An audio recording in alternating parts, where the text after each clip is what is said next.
Je m'appelle Mohamed Bachir Sidibé. Je suis né le 9 septembre 1952 à Dakar. Quoi que ce soit, damay rafetlu initiative Ablaye Diaw Morane Krigal qui def invité du week-end Bass Sidibé, qui est mon mentor. Sur Bass Sidibé, qui fut véritablement un de mes mentors. Mes parents sont venus de Saint-Louis. Bassirou. Bon, bon, je pense que je pense que c'est Laye Diaw, parce que bon, il fut et il est toujours un de mes mentors. Je l'ai toujours dit et je l'ai toujours réclamé.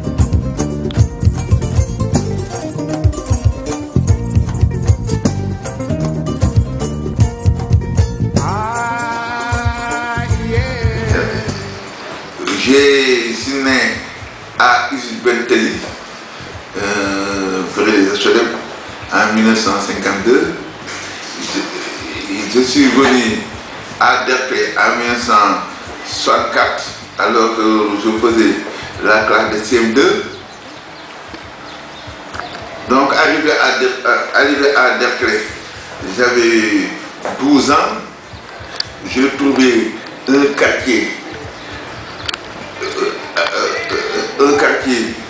habité à moitié, avec des champs tout autour.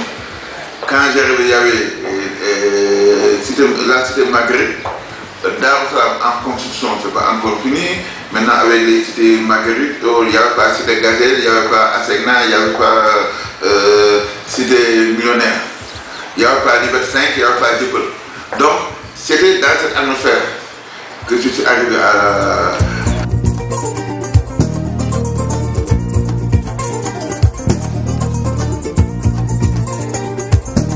à Derklé, et partout c'était des terres. On jouait du matin au soir.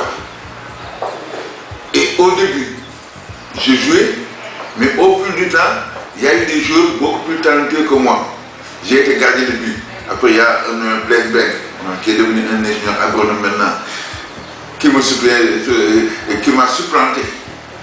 Finalement, je suis devenu dirigeant d'une équipe et dans notre équipe, ce qui est extraordinaire, tous les joueurs, des joueurs coréens venaient jouer avec nous. Je peux citer un joueur Yordong, qui fut capitaine de l'équipe de police. Il jouait dans notre équipe. Je peux citer aussi Seydouba, qui a joué à l'équipe nationale et qui jouait aussi à l'AS Police, qui est maintenant en France. Il venait jouer dans notre quartier. Il quittait une Niareteli pour venir jouer dans notre quartier. Et on gagnait maintenant tous les trophées, jusqu'à on jouait des tournois à Grand Yoff, à Yale, et on gagnait tous les trophées.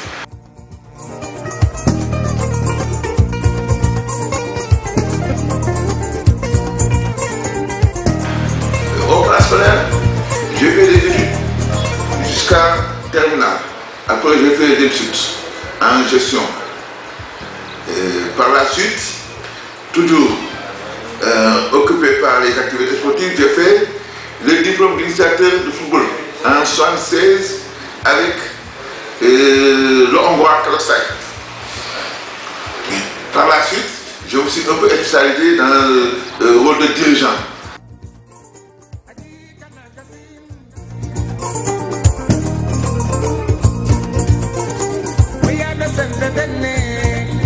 Le dirigeant, j'ai été le premier délégué de la zone, du Waldam à la zone. Et en ce moment-là, on se réunissait chez Mansour Am, avec son père Antiaoui, avec Doupouy. Ça, c'était des pères à moi. Donc moi, très jeune, je me réunissais avec eux et j'ai beaucoup appris de ces anciens qui m'ont vraiment formé par la suite. Je suis revenu à l'AS Waldam pour les tâches internes. Jusqu'en 1989, je suis reparti à la zone pour devenir, parce que à la zone, on m'a fait quitter le Waldam pour me dire que tu seras le président de zone. Alors j'ai refusé, on me prend, on me prend la zone alors que je ne veux pas délégué. On me prend de zone. Ensuite, au départ, j'étais vice-président et j'étais chargé de la sécurité départementale. Tous les contentieux qu'il y avait à Dakar, on l'a fait pendant 14 ans, 15 ans et sans problème. li lay won loolu mooy 87 bi ñu ñëwee ba ñu disqualifié ñu toog nañ une semaine boo xamante ne wala daan entraîné wu ko mais jour boobu man maa njëkk a yëg ne qualifié nañu parce que basket bi mu jógee sécurité man la fekk fii Daaru Salaam ci bayal bi ne ma Baye Mbaye booba temps maa daan yóbbu bali terrain et maa daan denc maillot yi di def yu bëree bëri et boobu maa ngi woon ci équipe bi ñu intégré ma man la njëkk a wax ne ma Baye Mbaye mu ne ma jugal nga ni waa Derklé ne leen qualifié nañu keroog maa wër ci koñ yi gàddu bali jëm terrain ka sor keroog ñi ñëw entraînement sax bëriwul premier jour bi ma leen wax ne leen vraiment Bass moom kenn amul loo koy wax ci dirigeant chapeau Bass. donc dañuy juddu gis Bass Sidibé vraiment nekk si sunu mag yi di ci tàngal di am rôle bu muy jouer sur le plan de l'éducation parce que c'est l'encadrement des jeunes et formation des cadres si je peux m'exprimer comme ça. Donc Bass a eu vraiment à être quelqu'un d'incontournable en un moment donné dans le foot sénégalais. ci li mu ci mën a wax ci foot sénégalais à partant des navétanes et formation des cadres parce que après on a eu de bons cadres au niveau comment dirais-je de nos représentants au niveau des zones de cave ou bien au niveau de l'ODCAV ou bien de l'ONCAV. Donc ay nit yoo xam ni vraiment nit la koo xam ni bokk na ci formation des cadres ci boor boobu donc il nous a encadré ci arbitrage lépp bon nit ku baax la. c'est grâce à lui que ma nekk nu ma nekk yëpp ci àddina ci dirigeant yàlla ak moom la vraiment man j'étais un passionné de football simplement mu def ma dirigeant et j'étais pas un bon élève puisqu'il a voulu faire moom un dirigeant de dimension nationale yóbbu woon ma ODCAV. ñun fii lañ ko fekk ci liggéey mu nekkoon koo xam ne c'est remarquable dans tous les sens ñëw na jàngal ñun ce que c'est l'organisation et la méthode. bi jàngal ma comment on organise une ASC organigramme ASC bi yooyu yëpp moom moo ko xam moom ma si tàngat xam ne comment on vit en société man sport passion bi rek laa doon demee football passionné moom ma dugaloon wax di daan dama ñëwoon avec ma passion passionné j'étais un passionné de football ñoo bokk ci équipe bi indi xobee supporters yooyu ñu ne ma du nii dalal ma moo nekk léegi un dirigeant. jàngal ñu franchise jàngal ñu loyauté jàngal ñu rigueur aussi dans nos actes mu nekk koo xam ne daf ñu jàngal aussi lu ñuy naan la fraternité te mu nekk loo xam ne ay des mots vains mais loo xam ne la c'est une réalité boo xam ne dañ ko war a dund au jour et jour. Et il a fait de moi un président de l'ASC. Quand j'étais président de l'ASC, c'était mon trésorier. Moi, j'étais son trésorier. Ma nekkoon patron am mu nekk sama patron d'une manière. Quand je faisais des pièces de caisse, su ma ñëwee mu xool que pièce de caisse bi c'est pas justifié da ko doon rejeté. Donc ñun nag man ak sama morom yu bari c'est grâce à Bass tey ñu nekk dañuy nekk nii moo ñu dalal ba. Et au-delà du sport moom daa nekk fédérateur la ci biir quartier bi yëpp fédérateur la aussi dans la zone. Parce que képp koo xam ne inspiration am nga ko rek pour diriger peut-être mënoo tëb mukk te doo wax Bass Sidibé boo tuddee benn ñaar di nga dal ci Bass Sidibé ci biir quartier bi donc moom nag li ñu ko defal nii mérite la du hasard lu mu war a am la te ñun aussi ñu ngi jàngat loolu ci moom bu baax a baax. on formait des joueurs mais lui il formait des hommes. daf ñu def ay nit daf ñu ay góor yu fu ñu dem fu mu nekk nii fu ñu dem un peu là-bas xool nit ñi des yeux dans les yeux yàlla ak moom la vraiment c'est un gars boo xam ne amuñu fayam on lui doit tout. nit ku ñu war a roy la parce que il a capitalisé quoi qu'on puisse dire une connaissance empirique en matière de football en matière de gestion des ressources humaines en matière de formation des cadres loolu daal mën naa ko témoigner grand boobu te vraiment. ba léegi mi ngi continuer di encadrer di ñëw Derklé vraiment il est positif nit ku baax la nit ku positif. Grand Bass, je vais m'attarder vraiment sur Grand Bass. Vraiment, je peux dire que Grand Bass, je l'ai dit tantôt, Grand bi mooy ñoom ak Grand Sarr ñoom ñoo ma jël je me rappelle très bien quand je devais aller au niveau de la zone pour nekk délégué de Walidane ñoom ñu ma jël et puis li ma gënoon a neex aussi c'était leur critère. Parce que ñoom dañu amoon ay critères yu nga xamante ni si c'est sur ça qu'il se base parce que il disait que Walidane dafa am benn standard dafa am benn référence donc Walidane boo waree nekk délégué wala dans les instances da nga am noo war a mel donc affaire bi nekkoon responsabilité bu rëy. Je me rappelle à l'époque bu may sotti dem au niveau avec encadrement parce que dama daan ñëw bu ma mosaan dem réunion nii du ma wax quoi bu ma ñëwee def comprendre li ñoo jox benn yoon ñaari mooy ma non ça tu n'as pas besoin de faire ça et puis mu expliqué ne ma voilà qu'est-ce qu'il faut. Par la suite, j'ai demandé à être déchargé de toutes mes fonctions. Je suis revenu, il y a aujourd'hui Amadou Kane qui est le président de l'ONCAV qui était mon jeune et je l'ai bien encadré, il ne voulait même pas que je quitte. J'ai dit que oh, je vais quitter. Ensuite, bon, les autres ont continué.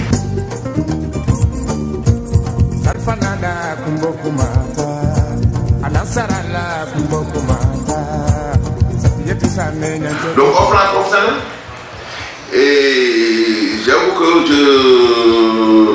je vais faire une digression en vous disant que si je suis devenu entrepreneur, c'est grâce à Chimère Bey. Pourquoi? Chimère, il m'appelle parce qu'on le nomme secrétaire exécutif du plan décennal de la jeunesse. Donc tout le programme de développement des jeunes pendant 10 ans, c'est lui qui devait le piloter du temps de Abdoulaye Matar. Il vient prendre, il me dit, je le prends à mes côtés et vous allez encadrer les jeunes pour qu'ils aient des projets. Alors, il m'a mis dans les séminaires internationaux pour être entrepreneur et formateur aussi de projets. Alors, j'ai eu mes diplômes.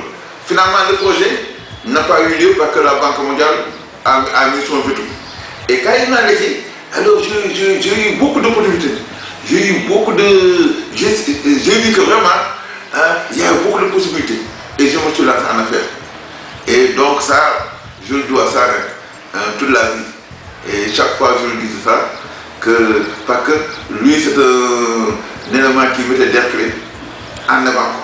Et quand il m'a pris, il m'a même fait coordinateur des formateurs.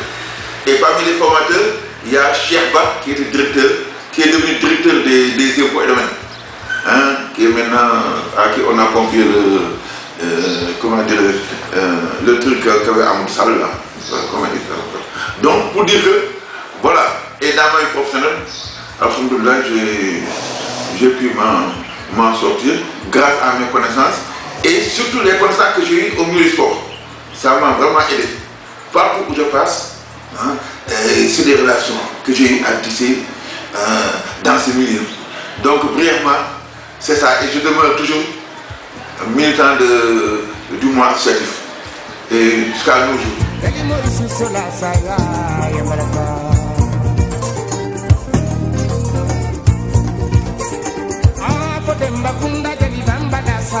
Et si je ne peux pas trahir un secret, je dis que l'actuel bureau fédéral, quand il y a eu des problèmes, des contentieux, des problèmes pour l'Assemblée générale, les gens m'ont sollicité pour venir se réunir chez moi ici, pour arrondir les angles, pour que Augustin puisse passer. Et j'ai fait vraiment cette médiation là en tant que bonne volonté du sport.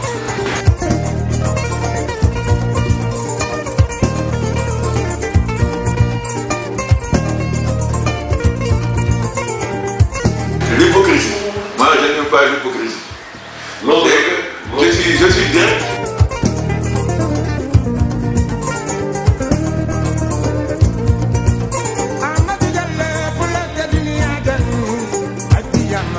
Et j'accepte toutes les contradictions. Oui, c'est quoi que j'ai, même chez moi, mes enfants me disent, je discute avec eux, tout le temps, je leur dis, écoute, on met le côté de papa ici, mais on discute sur les questions, même chez moi, il faut demander à des enfants. Et je viens, je lance un truc là, alors tu discutes pour bien qui, alors on discute, je dis bon, papa ici, maintenant c'est les idées. Donc ça c'est le moyen sportif qui va former comme ça. Tu viens, tu discutes avec ton fils, quelqu'un qui peut être ton fils, quelqu'un qui a un niveau supérieur à toi, quelqu'un qui... Donc, on accepte, c'est ça le moyen sportif. Et je vais paraphraser Ablaye Sey, qui disait un jour à la banque, les gens font la queue, demandent des gens pour me voir. Mais quand je viens au stade, le gardien, le portier du stade m'interpelle pour me dire ce qu'il veut. Et ça, c'est le charme du sport qui te rend ton humanité. En réalité, c'est ça.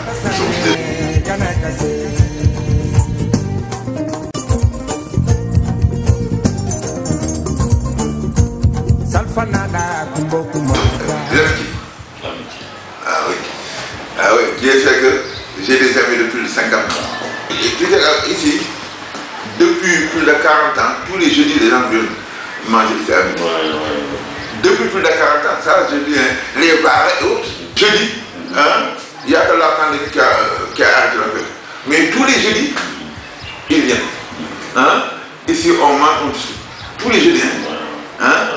Fidélité par rapport à suñu grand Bougnan Baragnan, qui a été un grand homme, un homme d'État, un homme qui a été ci wàllu lu mu doon liggéey muy droit koo xam ne ñun sorewuñu ci jumaa bi de mais xam nañ lu bëri ci moom parce que lu bëri loolu moom mooy lan mooy benn nit boo xam ne dafa ancré sur ses valeurs koo xam ne c'est un monument boo xam ne amul woon jour dimanche boo xam ne daawul ñëw fii toog fii tout seul moom Baragnan fidélité boobu nag dafa mel ni Grand Bass daf ko doon ci moom parce que Grand Bass Sidibé aussi amul jour man de lu ma dul seetlu amul jour boo xam ne du ñëw ci place bu nga xam ne foofu la Baragnan doon toog. Non, Bara c'est autre chose. C'est autre chose. Bara c'est autre chose. Donc loolu daf ma marqué ba tey moom seul parfois da nga koy gis moom mu toog foofu dafa mel ni dafa am doo xam ne daal benn pèlerinage bu muy def benn loo xam ne daf koy ndono boo xam ne toujours daf koy jëmmal muy Baragnan ñun bu ñu ko gisee fii rek suñu xel day dem ci Grand Bara te loolu mooy fidélité mooy loyauté mooy franchise aussi ci nit ki nga xam ne yow moom nga doon àndal mu dëddu nag yow nga jël place am ci loolu. te ba léegi il a eu à avoir des actions vraiment prépondérantes sur la mosquée bii ñu nekk di def reportage si moom. donc lii dañ ciy sant yàlla bu ñu amee ay mag ñoo xam ne ñoo fi nekk ba léegi di ñuy tette muy moom te sama xel di dem ci comme ni ko Mayoro waxee léegi ci sama grand Baragnan boo xam ne ñoom ñaar ay inséparable la ñu donc dee moo leen tàqale di wax ne tamit kooku tamit ñoom ñaar daal vraiment ils ont marqué le football si je peux m'exprimer comme ça le football national et le football du nawetaan parce que ñoom ñoo ko révolutionné vraiment te vraiment loolu amul duñ ko témoigné wul waxuñu dëgg daal. di rafetlu lool sa fidélité parce que su ma wax sa fidélité je vais faire à l'apparence à Baragnan parce que ñoom ñaar ñoo nekkoon ay mag mais mosuñu xajali ko dañu ànd d'une fidélité et sincérité de relation boo xam ne lu yàgg lool parce que man lu ma fekkee la parce que defe naa su ma juumul depuis ba may ràññeeku ñoom ñaar ñu ngi ànd kon nag yàlla rek moo leen taxali te vraiment boobu ba léegi mi ngi jël loxoom teg ko ci kaw derkale teg ko ci ñun tamit suñuy njaboot parce que saa yi ñu xewle wala lu ñu munti am rek yàlla day def bas mu ngi suñu kanam di ñu ci gunge. Bara c'est un frère. C'est un frère. Je me rappelle également aussi bu ñu sant ak ñoom au niveau de la zone dans des réunions parfois dama def ay réunions yu tàng parfois dama doon jël parole wax boo paree mu ne ma non lii nga wax c'est pas comme ça on ne le dit pas comme ça voilà c'est comme ça il faut le dire juste une petite anecdote. Je me rappelle une fois, quand on était dans la zone, au niveau, avec Walidane aussi, il y avait beaucoup de choses qui étaient en cours, de gérer au niveau de Walidane. Je pense à une réunion, il y a une zone de monde. Parce que des fois, on a une urgence pour gérer au niveau de Walidane. Comme j'étais très administratif, il y avait des cas, il y avait des gens. Un jour, réunion zone, les gens m'ont fait la remarque en me disant que toi, tu t'es absenté pendant 2 ou 3 réunions. Bon, j'avais vraiment pas le temps parce que j'étais trop pris par mon ASC, donc j'avais pas le temps de la zone. Mais je me rappelle, même si je réunion un jour, parce que mais donc, s'il y a, c'est pas une réponse que je donne au niveau de la zone. Nous, la zone, nous pris au niveau de l'ASC. Moi, non, parce que pourquoi? Pourquoi je me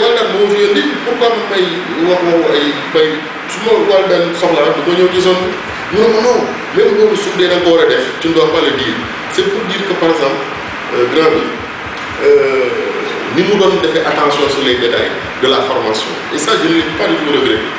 Parce que simplement moom ak ay Alex man ak ñoom kii defe naa ñoo defandoo cadet ak ñoom Boubou Ndiaye lu nekk mu daj ko si ñun quoi on se rappelle encore des regroupements matinaux les regroupements matinaux match yi doon jouer pour gagner tout ce qu'ils faisaient eux mu doon grand Moussa Ndiaye et les autres mais tey moom moo xewle grand Bass Bassirou lépp toute sa vie il a donné au quartier quoi. Grand Bass Sidibé nekk aussi un modèle ci quartier bi modèle ci zone bi modèle aussi ci génération ne ba tey loolu lañuy gis ci moom. ba yàlla def ñu football sax wàlli daan ba am ci liñ ci war a am donc il a été une personne vraiment très courageux d'abord parce que dajale ay xale di leen tàngat yóbbul mais il a été toujours patient am benn directive boo xam ne yàlla dafa def ñu ci teg yar ñu téye ñu gunge ñu teral ñu nag parce que su ma ne teral ñu c'est parce que tey li ñu am ci football yëpp li ñu am ci teraanga yëpp football moo ñu ko jox te nga laaw yàlla moom moo ko def ci ñun di ñu jàppale di ñu taxaw bu baax di ñu gunge à tout moment dans les moments difficiles il était à nos côtés ci moment yu bànneex aussi il était à côté vraiment dañ koy gërëm di ko sant ba yàlla mayee ko mu nekk un homme humble bu nekk Derklé.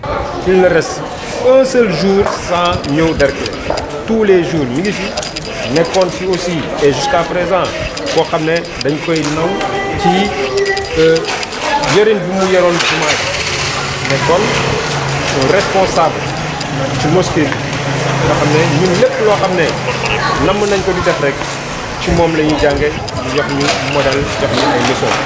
nekk xale màggee ci ay tànkam ba dara doonul dara su ma juumul sax xam naa ne suñu seetul sama ngénte sax war na koo fekkee donc ci ay tànkam la ñu màggee muy ànd ak suñuy ay mag nekk suñu kilifa rafetal diggante bi boobu ba léegi vraiment ba tey li ñu doon ni tey ba am benn aura boo xam ne tey yàlla may nañu ko ci affaire sport ngàlla ak yàlla moom mi la parce que moom moo ñu initié di ñu tàggat depuis ay cadet junior ba yàlla def ñu yegg senior. constat bu ma def si Bass may sa constance mu nekkee war di daan ba léegi à bas âge man mooma mag sama mag mais bu mu fi nekk ba léegi masut break war di daan la tout le temps Bass masut break année yëpp ba actuellement nii dafay accompagner la jeunesse. anecdote boobu laa leen di nettali quand je venais au Walidane anecdote bi c'était pour def ma un dirigeant au niveau sax zonal yóbbu woon ma tax ODCAV mais premier jour bu ma fa yóbbee ODCAV ak sama passion ma indi fa histoire ba mu indiwaal ma jox ma club bi c'est lui qui m'a confié le club nekk tette ma ci club bi. et sans façon vraiment nekk nit ku am diine nit ku am mag bu yaru aussi parce que képp ku mu gis Derklé def na la ni boppam téye la gunge la ni mu la war a gunge am fulla am fayda et am ay idées yoo xam ne bés boo toogee mu yedd la di nga xam ne soo ci tegoo yàlla dina def nga mën a atteindre yenn objectifs ci sa vie. muy def nag aussi pexeem yëpp ak mën-mën yam yëpp ci jumaa ji nga xam ne moom ci boppam am na lu bëree lu mu ci liggéey surtout nag sànq lu ma ko waxee sur organisation et méthode. bu ñu demee tey ñun nga xam ne ay rakam lañu am fit ne ñu ngi ñun tamit essayer di diriger c'est parce que ci moom lañ jàngal lu bëree. donc lenn rek laa peut-être mën a ŋàññ te xëy na actuellement ñu ngi ciy def ay jéego yu bare am na moment boo xam ne bi ñun ñii ñu ngi football nekk man ma nekk Jaraaf Mayor nekk Gendarme Sidi Fall nekk Jal Diop ñu nekk vraiment du jouer le premier rôle au niveau de la première division sénégalaise moment boobu amoon nañu chance ñun Derklé am benn équipe. vraiment boo xam ni bu ñu amoon affiliation fédération ñoom ñëpp dañ doon wàcc ñu yéegal la ci parce que temps yooyu kii la amoon première division deuxième division ak régional donc dañ doon jóg régional rek dem deuxième division dem première division donc ci loolu daal sonal nañ ma ay at may wut récépissé wala daan pour affilier ko fédération pour ñu mën a jouer mais malheureusement ça n'a pas abouti donc ci loolu daal laa d'accord ak moom mais à part ça moom vraiment c'est un modèle. Bass nag beneen affaire la dañ ko war a defar monument ndax moo ñu gën a sonn ci booy yi vraiment li mu ci def kenn defu ko ci bu ñu dee diñu wax bu ñu wax ay vraiment Walidane 82 ndax 82 moi je fais 32 ans ñoom ni ci sonné bam ñoom nuuru ak yooyu presque sama rek la maa ngi kontaan ci ñoom yal na leen yàlla jàppale bés nag dañ ko war a defal monument def ko lu am doole s'il le faut sax ñu wax laay jaw mu jàppale ñu ci. donc vraiment nit koo xam ne Derklé amel na ko njukkal amel na ko hommage bu ñu ko war a mérite pendant son vivant ñu delloo ko tout ce qu'il faut nit ku am ittéré si waa Derklé nit ku am ittéré si Derklé donc ñun vraiment on lui doit tout particulièrement nag man personnellement je lui dois beaucoup li ma defal man xam naa ko li mu def si man xam naa ko vraiment nit ku am dimension ku sacrifié wu pour son quartier ku sacrifié wu pour la jeunesse du quartier. ñu ngi koy gërëm di ko sant di ko ñaanal yàlla parce que borom kër la yor na njaboot ñaanal ko yàlla ci njabootam rek la ñu mën ñaan na yàlla barkeel njaboot gi lépp li mu bëgg si njabootam yàlla na ko yàlla defal kontaan ci moom bu baax di ko gërëm di ko sant. yal na yàlla guddal fanam ta yàggal taxawaayam ci ñuy jëmmi rasulullah sallallahu alayhi wa sallam. donc moom référence la te macha allah yàlla na ko yàlla defal cat yàlla na ko fi yàlla bàyyi encore ay at yu bëree parce que il a beaucoup aussi encore à faire pour nous. Et puis il y a énormément de choses. Je me rappelle également tellement que Bass à l'époque mes débuts au niveau de la zone il me faisait tellement ces remarques et que je ne comprenais pas. Et une fois je suis allé voir Grand Birame ñu bëri xam nañ ko ci nawetaan moom vraiment c'est un sage c'est vraiment un sage du nawetaan aussi. On est le Birame moi je ne comprends pas man ak Bass Birame tellement que Birame il inspire confiance Birame il était de yoon ma ne ko mais Birame moi je ne comprends pas Bass ma ne moom ñoo bokk équipe Bass de voilà mais parfois il me fait trop de critiques là au niveau de la zone mais pourquoi Bass me critique man à chaque fois bu ñu paree réunion kon lu bëgg boo ko s'il y a quelque chose que je ne connais pas dans le mouvement de Ouakam mais yow explique-moi c'est quoi mu ne ma non je me rappelle très bien Birame dans sa sagesse là ce qu'il me disait Birame me dit non Sidia il faut pas li lay Bass wax nii c'est pour juste pour toi c'est pour ta formation et ça je l'ai vu après c'est pour te dire c'était quelqu'un bu nga xamante ni il était très attentionné et aussi bëgg équipe bëgg par exemple Walidane kooku moom kenn du ko lam-lamee perte na ci équipe bi muy xaalis muy temps muy lu nekk ça dama ko teg sama bopp aussi et puis Bass lu nekk dégg na ko Walidane moi je suis tellement populaire de ça parce que je faisais partie des gens sur la à l'époque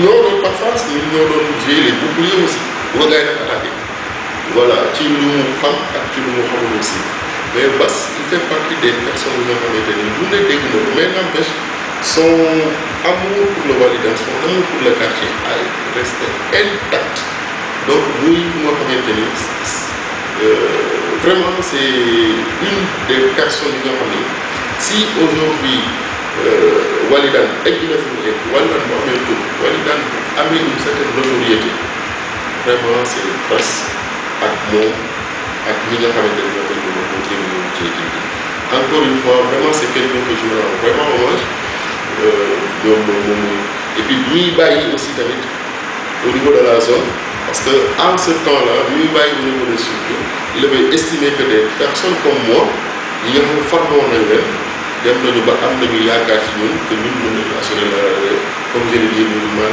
muy Djibi Diop et cetera donc c'est vraiment pour dire que je suis dans le domaine vraiment du mouvement associatif et puis ça dama bokk du côté de Walidane comme j'étais dans les structures du nawetaan je peux vraiment faire un prolongement aussi que mu nekk côté Walidane que mu nekk au niveau de l'ANSA au niveau de l'ODCAV au niveau de l'OCAV au niveau de l'OCAV Bass Sidibé les dirigeants de Walidane Bass grand Alassane grand Bara n'en parlons pas les grands Gali sont des personnes extrêmement respectées.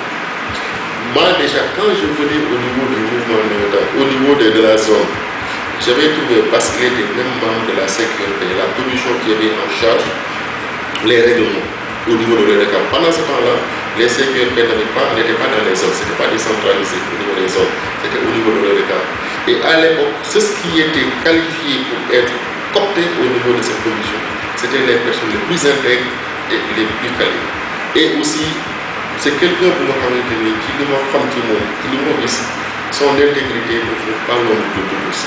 Il est très intègre et c'est quelqu'un pour moi alalu walidaanu wala lu walidaanu ak moom gisul donc il a toujours été quelqu'un extrêmement intégré très respecté et très consulté aussi donc c'est pour dire que c'est vraiment des monuments du mouvement navétane, des monuments pour le Walidane, des monuments pour le mouvement navétane et ce sont des modèles qui ont été par la nouvelle génération de Hamlen. Par la nouvelle génération de Hamlen, il est fatigué pour que vraiment l'inifidèle mu nekk lu nga xamante ne day continuer di law ko faw. dan duñ def lu dul ñaanal ko. yàlla lafal ko cat. vraiment teg loxoom si njabootam ah lépp lu mu def si doomu jàmbur yi y compris moi yàlla fay ko si ay doomam. amiin amiin te en fin de compte mu bàyyi ko suñu kanam mu dund encore et encore te loolu la ñuy ñaanal aussi tous les dignitaires de Derklé. nga xam ne vraiment ils ont montré le chemin inchallah ñi ngi ñaan yàlla mu teg ñu sur le même chemin pour qu'on vraiment reprenne le flambeau et amener Derklé vers le sommet.